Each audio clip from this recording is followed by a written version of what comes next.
नमस्कार साथियों, online class में आप सभी का स्वागत है, अभिनंदन है। मैं विमल कुमार आज आपको इतिहास का एक बहुत ही बढ़िया टॉपिक जो हर कंपटीशन में महत्वपूर्ण टॉपिक है उसका अध्ययन करूंगा।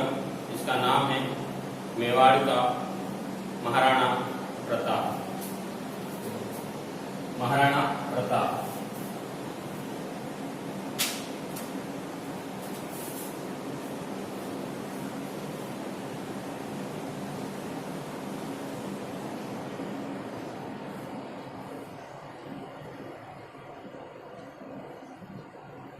महाराणा प्रताप के बारे में आप लोगों को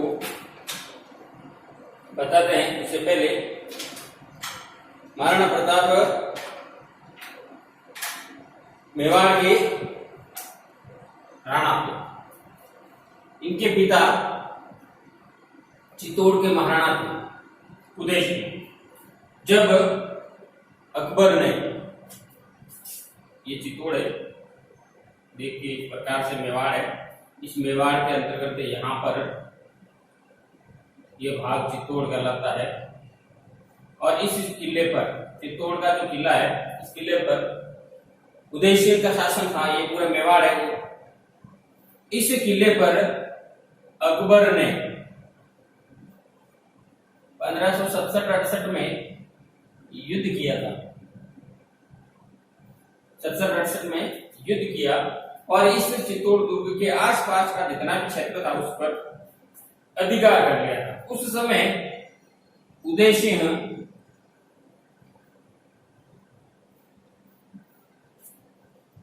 इस चित्तौड़ को छोड़कर इस तरफ जंगलों में चले गए थे जंगलों में। और 68 में 25 फरवरी 1568 को अकबर ने इस चित्तौड़गढ़ दुर्ग पर अपना अधिकार कर लिया और आसफ खान को इसका अधिकारी बनाकर वो वापस आमेर की तरफ चल दिया। इसका मतलब यह हुआ कि चित्तौड़ दुर्ग पर अकबर का आधिपत्य अधीन हो गया, लेकिन महाराणा उदय सिंह ने उसके अधीनता स्वीकार नहीं की थी और वो कहां चले गए थे? जंगलों में प्रवेश कर दिए थे। जब महाराणा उदय सिंह की जंगल में चले जाते हैं तो उन्होंने यहां गोगुंदा को अपनी राजधानी बनाया था। महाराणा उदय सिंह ने गोगुंदा को अपनी राजधानी बनाया था और गोगुंदा से वो शासन चलाता था। 28 फरवरी 1572 को होली के अवसर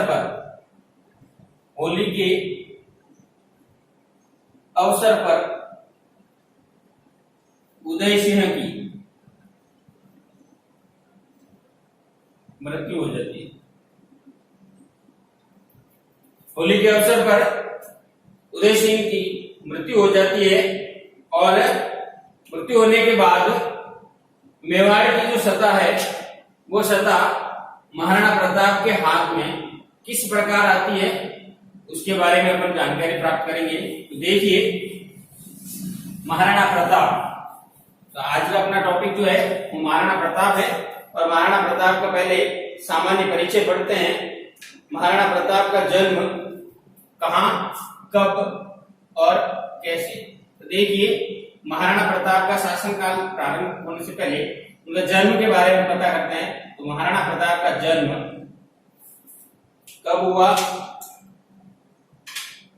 महाराणा प्रताप का जन्म 9 मई 1540 ईस्वी 9 मई 1540 ईस्वी को हुआ था।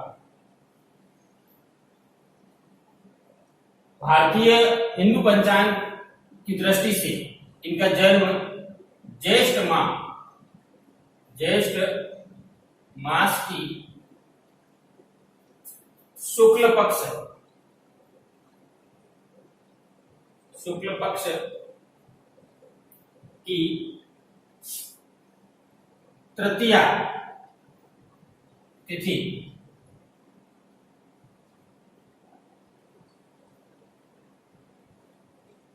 तृतीया तिथि विक्रमी संवत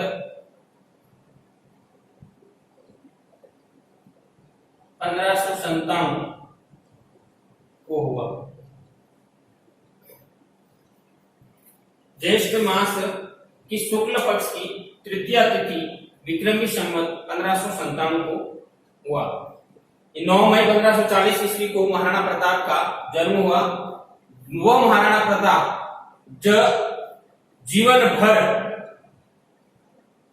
दूसरे राजाओं की अधीनता स्वीकार न की, यानी कि उनको बड़े बड़े ऑफर दिए गए थे कि पूरे भारत के आधे राज्य पर आपका शासन होगा, लेकिन हमारी अधीनता स्वीकार करो। ऐसे व्यक्ति ने शासन की सत्ता का बिल्कुल मोह न था। वह केवल अपने देश प्रेम, अपने धर्म की रक्षा के लिए जीवन भर अपने स्वाभिमान को बनाए रखकर स्वतंत्रता के लिए लड़ता रहा और किसी की अधीनता स्वीकार नहीं की। ऐसे महापुरुष का जन्म 9 मई 1540 के दिन ज्येष्ठ मास की शुक्ल पक्ष की तृतीया तिथि विक्रमी संवत 1597 को हुआ। कहाँ हुआ तो देखिए, एक गढ़ है, दुर्ग है, जिसका नाम है कुंभलगढ़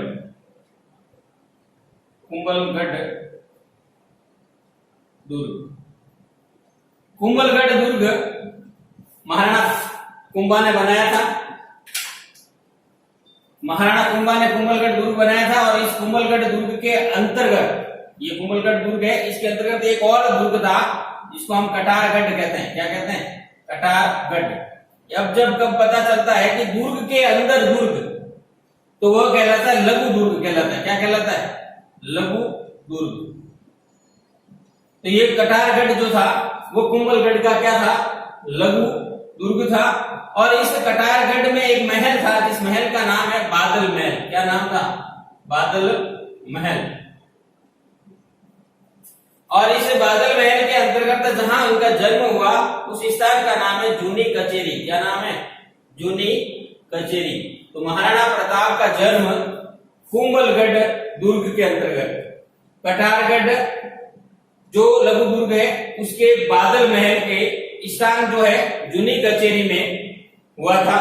अब देखिए, जन्म हुआ था कुंभलगढ़ में, लेकिन जन्म जयंती जो है कहां मनाई जाती है? तो जन्म जयंती हल्दी घाटी में मनाई जाती है। कहां मनाई जाती है? हल्दी घाटी में। जन्म जयंती कहां मनाई जाती है? हल्दी घाटी में मनाई जाती है। हल्दी घाटी का है राजसमंद डिस्ट्रिक्ट की खमनोर तहसील के अंतर्गत हल्दी घाटी नामक स्थान है। और हल्दी घाटी में जयंती मनाई जाती है। और कब मनाई जाती है? 9 मई को नहीं मनाई जाती है। वो कब मनाई जाती है? ज्येष्ठ मास की तृतीया तिथि को मनाई जाती है। ज्येष्ठ मास की शुक्ल पक्ष की तृतीया तिथि को मनाई जाती है, यानी कि ज्येष्ठ मास में शुक्ल पक्ष की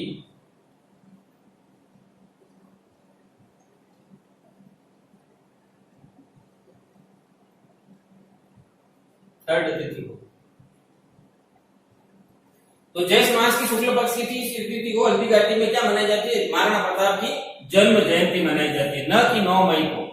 इसको वैसा दी जाती है। तो महाराणा प्रताप का जन्म कहां पर हुआ? कुंभलगढ़ के कटारगढ़ बादल महल की जूनी कचेरी के अंतर्गत हुआ महाराणा प्रताप का जन्म। अब देखिए, महाराणा प्रताप का जन्म होता है, उसके बाद इनके बचपन का जो नाम है, बचपन का नाम, इसे कीका कहते हैं। क्या कहते हैं? कीका या कूका। कीका या कूका, बचपन का नाम। कीका और कूका छोटे बच्चे का संबोधन सूचक शब्द के नाम से जाना जाता है। यानी छोटे बच्चे को किस प्रकार से संबोधित किया जाता है, कुका के नाम से संबोधित किया जाता है। तो महाराणा प्रताप का भी बचपन का नाम क्या था, कीका, जो भील धरती के लोग देते। अब देखिए महाराणा प्रताप का शासक, महाराणा प्रताप मेवाड़ के शासक बनते हैं। तो इनके पिता जो थे उनका नाम क्या था, महाराणा उदय सिंह, महाराणा उदय सिंह। इनके दो पत्नियां थी, इनकी दो पत्नियां थी। एक का नाम जयवंता बाई और दूसरी पत्नी का नाम था धीरबाई भटियाणी। धीरबाई भटियाणी ये भटनेर की रहने वाली थी, भटनेर की, इसलिए इसे भटियाणी कहा जाता है। जयवंता बाई सोनगरा थी। कौन थी, पाली के, ये जो थी वो पाली के अखेराज सोनगरा की पुत्री थी। अखेराज सोनगरा की पुत्री थी। जयवंता बाई पाली के अखेराज सोनगरा के पुत्री थी और इनके जो पुत्र हुए वह पहला महाराणा प्रताप हुआ, या प्रताप कह सकते हैं, महाराणा प्रताप सिंह। और दूसरा जो पुत्र हुआ उसका नाम था शक्ति सिंह, शक्ति सिंह। और धीरबाई के एक पुत्र था जिसका नाम था जगमाल, जगमाल।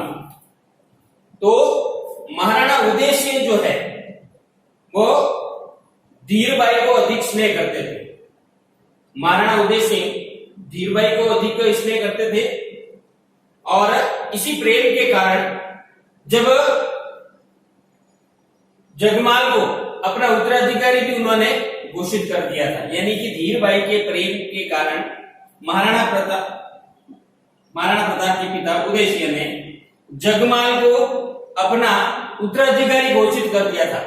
यानी कि जब भविष्य में राजा बनेगा, कौन बनेगा, जगमाल बनेगा, ऐसा उन्होंने पहले ही घोषित कर दिया था। जब महाराणा उदय सिंह की मृत्यु होती है,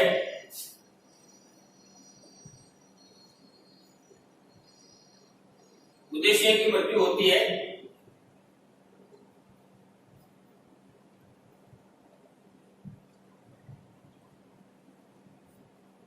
28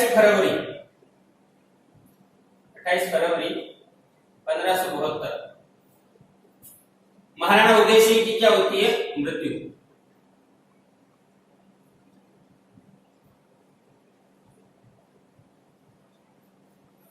28 फरवरी 1572 को महाराणा उदय सिंह की मृत्यु हो जाती है गोगुंदा में। देखिए गोगुंदा में मृत्यु होती है, ये भाग किसके अधीन था, मुगलों के अधीन। तो ये मुगलों के अधीन था। मेवाड़ का सितोड़ जो था वो किनके अधीन था, मुगलों के अधीन। बाकी ये सारा भाग ये स्वतंत्र था। 28 फरवरी 1572 को उदय सिंह की मृत्यु हो गई। जब मृत्यु हुई तब ऐसा माना जाता है, राजपूतों के अंतर्गत ये प्रथा है कि जब उनका बड़ा पुत्र जो होता है, जो उत्तराधिकारी बनता है, वह उनके दाह संस्कार में नहीं जाते। लेकिन महाराणा प्रताप और शक्ति सिंह, महाराणा प्रताप बड़े थे, ज्येष्ठ पुत्र थे, लेकिन इन्होंने अपने पिता के दाह संस्कार के अंतर्गत भाग लिया था।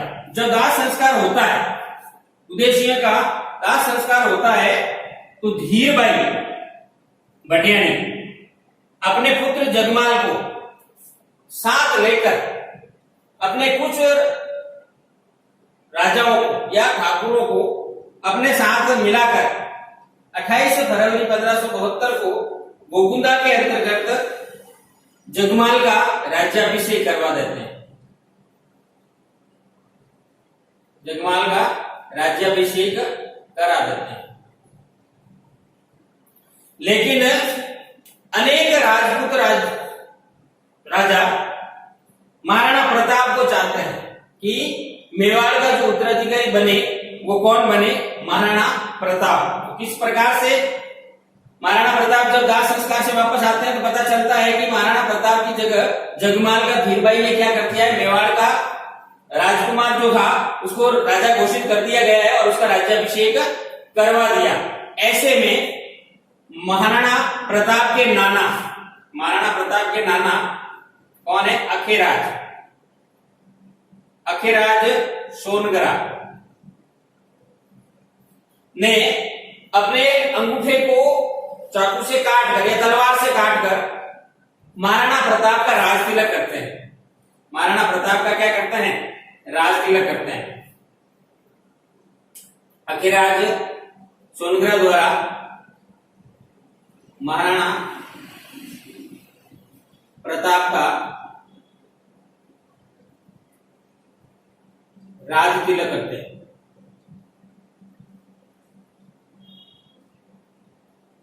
और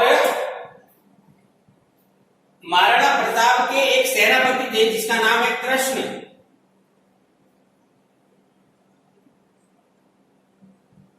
सिंह।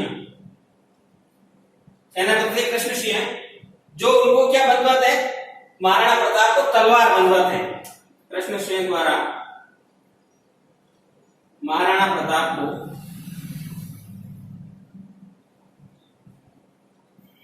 तलवार बंधते हैं।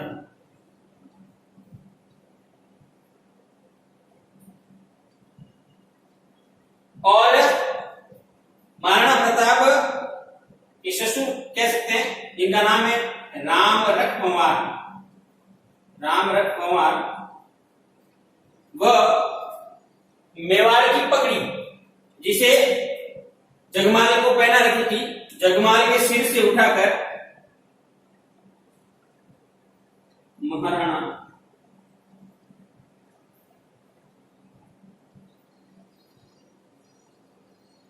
ताज पहनाते हैं, मेवाड़ी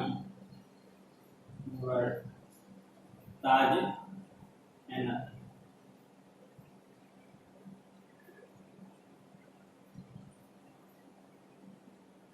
पहनाते हैं। तो देखिए जब वो दाह संस्कार करके आते हैं 23 फरवरी 1572 को, तो उदय सिंह की मृत्यु के बाद धीरबाई क्या करती है, कुछ राजाओं के सहयोग से जगमाल को राज्याभिषेक करवा देती है। जब ये बात अखेराज सोनगरा को प्राप्त होती है तो अखेराज सोनगरा तलवार से अंगूठे काट कर रक्त से महाराणा प्रताप का राज तिलक कर देते हैं। और कृष्ण से जो मेवाड़ा या मेवाड़ी सेना का सेनापति होता है वह महाराणा प्रताप को तलवार बंधवाता है और रामरख पंवार के द्वारा उनको सिर पर ताज पहनाया जाता है। और इस प्रकार से महाराणा प्रताप का राज्याभिषेक किया जाता है। और राज्याभिषेक कहाँ किया जाता है, गोकुंदा के अंतर्गत किया जाता है। कब किया जाता है, 1 मार्च को, 1 मार्च 1572 को। तो 1 मार्च 1572 किनके द्वारा राज्याभिषेक हुआ, तो इनके द्वारा 1 मार्च 1572 किसके द्वारा, वीर विनोद के लेखक है, वीर विनोद के लेखक श्यामल दास द्वारा बताया जाता है कि महाराणा प्रताप का 1 मार्च 1572 को क्या हुआ था, राज्याभिषेक हुआ था। अब जब ये बातें हुई महाराणा प्रताप और इनके साथ जगमाल के साथ, देखो जगमाल से मेवाड़ का ताज जो है वो हटा दिया और महाराणा प्रताप के सिर पर पहना दिया और तलवार महाराणा प्रताप को बंधवा दी और राज्याभिषेक कर दिया गया। तो उस समय संघर्ष हुआ। उस समय क्या हुआ, संघर्ष हुआ। उस समय क्या हुआ, संघर्ष। और इस संघर्ष के कारण महाराणा प्रताप भी दुखी हो गए और जगमाल वहां से चला गया। जगमाल वहां से अकबर की सेना में चला गया। अकबर की अधीनता स्वीकार कर ली। कब की, 1572। अकबर की अधीनता स्वीकार कर ली जगमाल ने और जगमाल अकबर के सानिध्य में चला गया। अब महाराणा प्रताप 1572 के अंतर्गत जब शासक बनते हैं तो वो शासन कहां से प्रारंभ करते हैं? तो उनकी राजधानी, क्योंकि चित्तौड़ दुर्ग से वो राज्य शासन प्रशासन नहीं चला सकते, क्योंकि चित्तौड़ जो दुर्ग था वो मुगलों के अधीन था। इसलिए उन्होंने अपने शासन की गतिविधियां जो प्रारंभ की तो उन्होंने दो राजधानी बनाई। प्रथम यानी प्रारंभिक राजधानी कुंभलगढ़ बनाई और दूसरी राजधानी चावंड बनाई। ये दो राजधानी थी महाराणा प्रताप की, जहां से प्रारंभिक समय में उन्होंने कुंभलगढ़ से शासन प्रारंभ किया, क्योंकि मेवाड़ का जो भाग था उस भाग में यहाँ जो अधिकार था वो मुगलों का था, चित्तौड़, और यहाँ था कुंभलगढ़। ये भाग स्वतंत्र था, इसलिए यहां से महाराणा प्रताप ने शासन चलाया।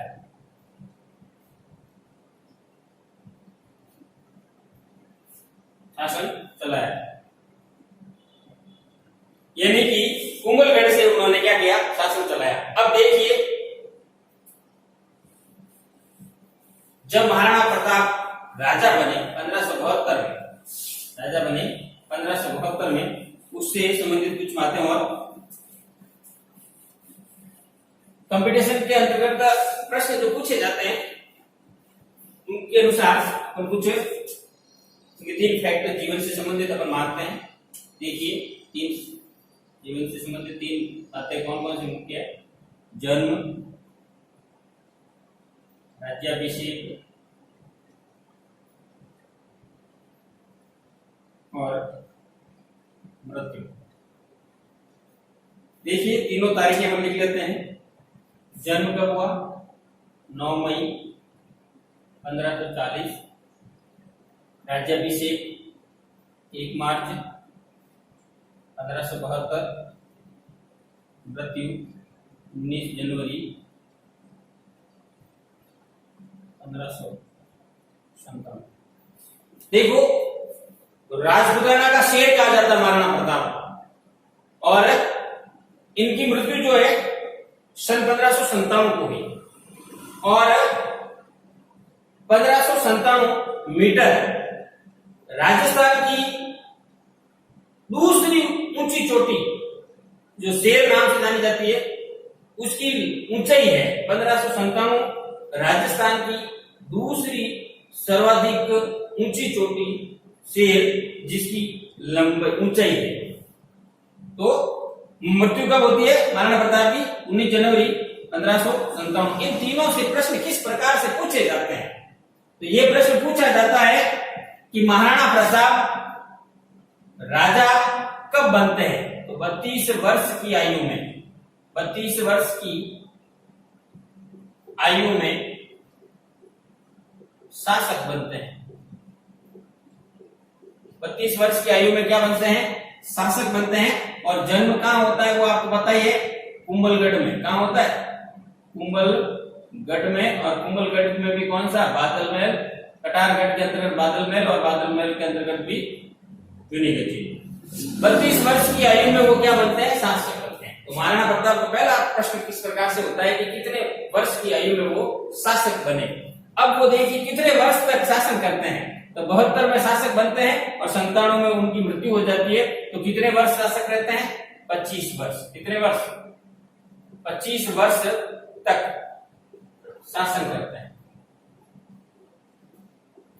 तो दूसरा प्रश्न ये हो गया कि 25 वर्ष तक महाराणा प्रताप जो है क्या करते हैं? शासन करते हैं।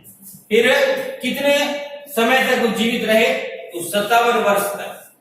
57 वर्ष तक वो जीवित रहे। इस प्रकार से ये 3 प्रश्न हैं। मृत्यु कहां हुई थी? बारडोली के अंतर्गत। बाद में बता देंगे अपने को इतना। देखिए, ये तीनों प्रश्न महत्वपूर्ण है जो आप लोगों को मैंने बता दिए है। उसके बाद का जो टॉपिक है, इसके बाद का राज्याभिषेक के बाद का और क्या क्या किया उन्होंने अपने जीवन काल के अंतर्गत, वह सारी बातें कहां से प्रारंभ करेंगे अपन?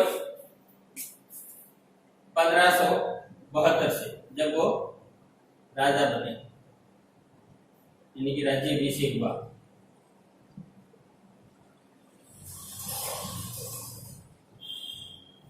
ये घटनाएं हैं अकबर के द्वारा। कितने मिनट? 25 मिनट। तो 1572 में जब महाराणा प्रताप का राज्याभिषेक हुआ, उस समय दिल्ली का शासक था, दिल्ली का शासक था अकबर। कौन था? अकबर। तो अकबर जो था वो महत्वाकांक्षी था। अकबर जो था वो बहुत ही महत्वाकांक्षी शासक था और वह चाहता था कि मेवाड़ पर मेरा अधिकार हो, क्योंकि मेवाड़ पर उसका पूरा अधिकार न था, क्योंकि वह उदय सिंह को अपने अधीन नहीं कर सका था। इसलिए वह चाहता था कि मेवाड़ की जो जगह है, जो रियासत, उसको मेरे अधीन करना है। तो उसके सामने दो प्रकार के रास्ते थे, दो रास्ते थे। कितने रास्ते? दो रास्ते। कौन कौन से? पहला मित्रता का और दूसरा युद्ध, शिष्टता भी कह सकते, दूसरा था युद्ध। यानी कि अकबर के सामने दो रास्ते थे, मित्रता और शिष्टता का और दूसरा युद्ध का। अब देखा उसने कि भाई उदय सिंह की मृत्यु हो गई है और नया मेवाड़ का शासक बना है। मैंने उदय सिंह को अधीन न कर पाया, लेकिन मेवाड़ का महाराणा प्रताप जो शासक बना है उसको अधीन कर लूं और मेवाड़ मेरे साम्राज्य के अधीन हो जाएगा। लेकिन इन दोनों रास्तों में उसने जो वरीयता दी, वो पहली वरीयता उसको दी। किसको? मित्रता को। यानी कि मैं मेवाड़ के शासक को मित्रता का प्रस्ताव रखूं और मित्रता के द्वारा उसको अपने अधीन बना, उसके अपने अधीन करूं। तब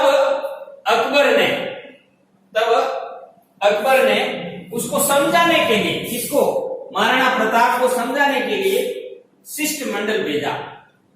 शिष्टमंडल भेजे। किसने भेजे? अकबर ने भेजे। किसने भेजे? अकबर ने। मेवाड़ के शासक को अपने अधीन करने के लिए उसने क्या भेजे? शिष्टमंडल। और कितने भेजे? 4 शिष्टमंडल भेजे। कितने भेजे? 4, जिनमें सबसे पहला जो शिष्टमंडल था वो भेजा किसके सानिध्य में? जलाल खां कोजी के नेतृत्व में। जलाल खां कोजी के नेतृत्व में शिष्टमंडल भेजा, प्रथम शिष्टमंडल।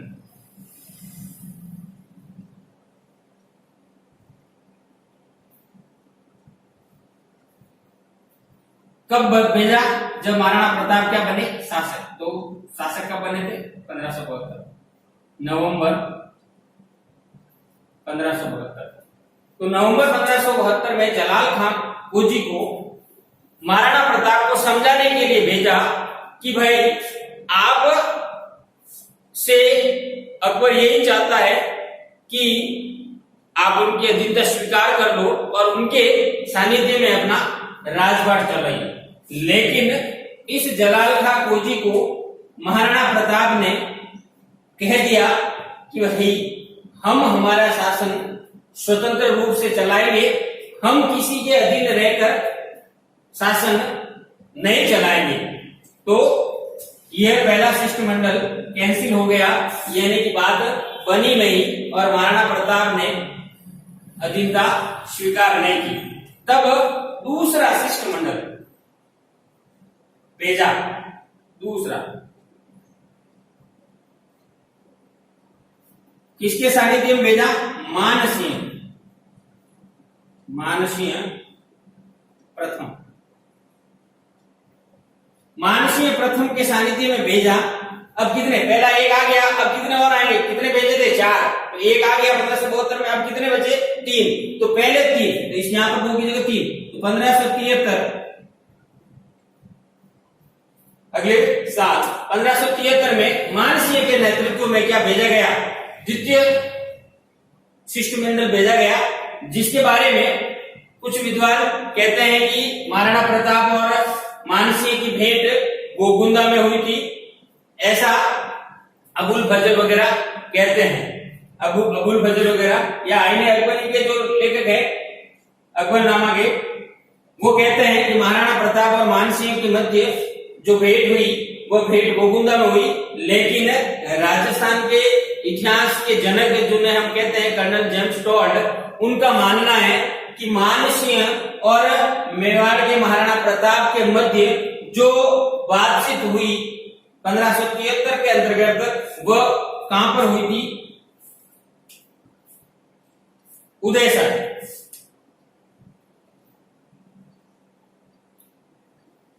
उदय सागर झील के किनारे। तो महाराणा प्रताप और मानसिंह के मध्य जो वार्तालाप हुआ वो इस झील के किनारे हुआ, उदय सागर झील के किनारे, और ये किसके द्वारा बताया गया, कर्नल जेम्स टॉड जो राजस्थान के जनक के रूप में जाने जाते हैं। उन्होंने कहा कि इन दोनों के मध्य जब वार्तालाप हुई उस समय सायंकालीन समय था, उस समय वार्तालाप हुई। उसके बाद जब संध्या का समय हुआ तो महाराणा प्रताप जो है अपने महलों की तरफ बढ़ जाते हैं और उनके पास में उदय सिंह आकर बातचीत करते हैं, और बातचीत करने के बाद ये जब महल के अंतर्गत प्रवेश करते हैं, महलों के अंतर्गत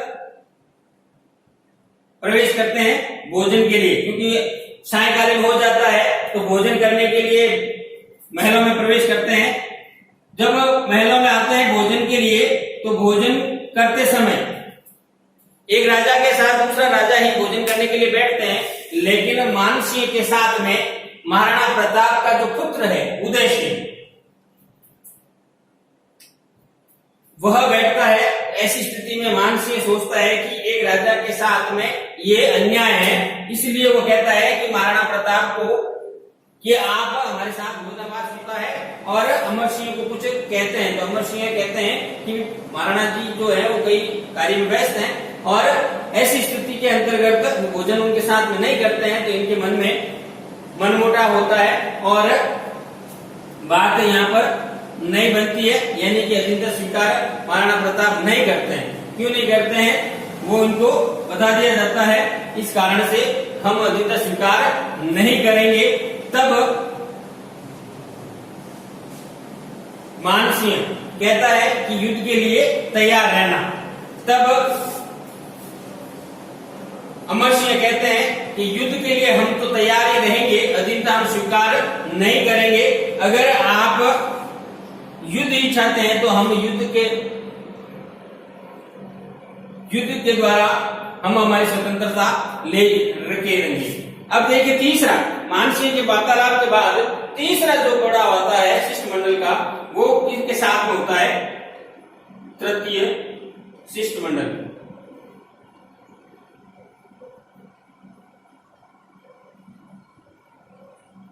भगवंत दास या भगवान दास कह सकते हैं, ये 1573 में आते हैं। ये भगवंत दास मानसिंह के पिता हैं। और जब अकबर ने 1567-68 में जब चित्तौड़ पर आक्रमण किया था, तो कत्लेआम करने का आदेश भगवंत दास के कहने पर अकबर ने दिया था।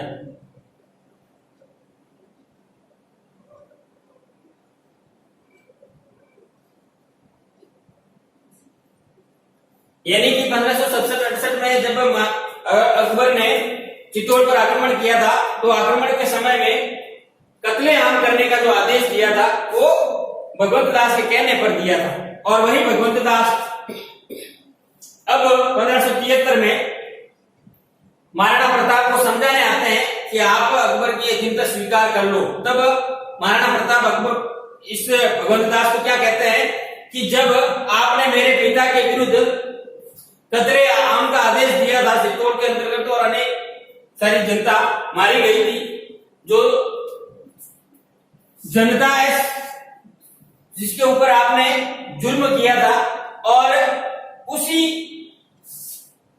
वंश के राजा के सामने आप अधीनता स्वीकार करने के लिए कह रहे हो, ये कैसे संभव होगा।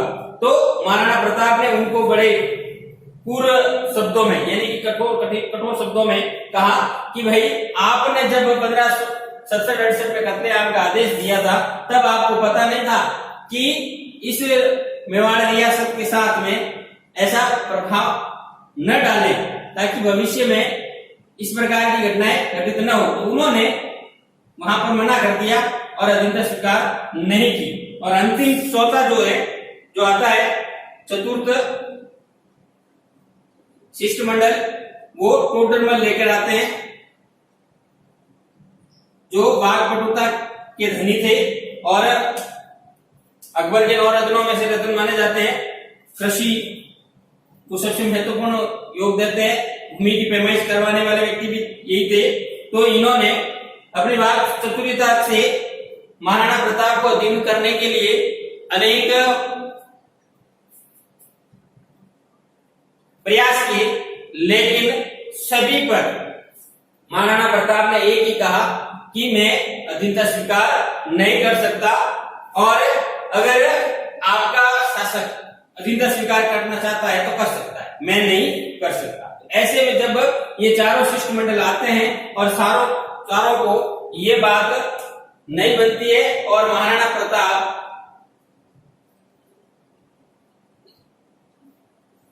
अधीनता स्वीकार नहीं करते हैं, अधीनता स्वीकार नहीं करते हैं, तब अकबर ने दूसरा रास्ता कौन सा है?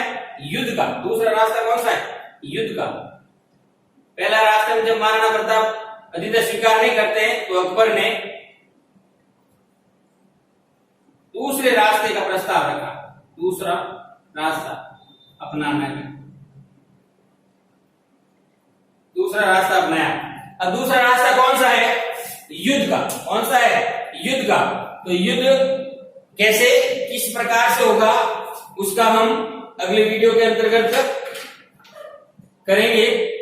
ये वीडियो अगर आपको अच्छा लगा, पसंद आया हो, तो आप इसको बहुत शेयर करना, ताकि अन्य विद्यार्थियों को भी इसका लाभ मिल सके। धन्यवाद।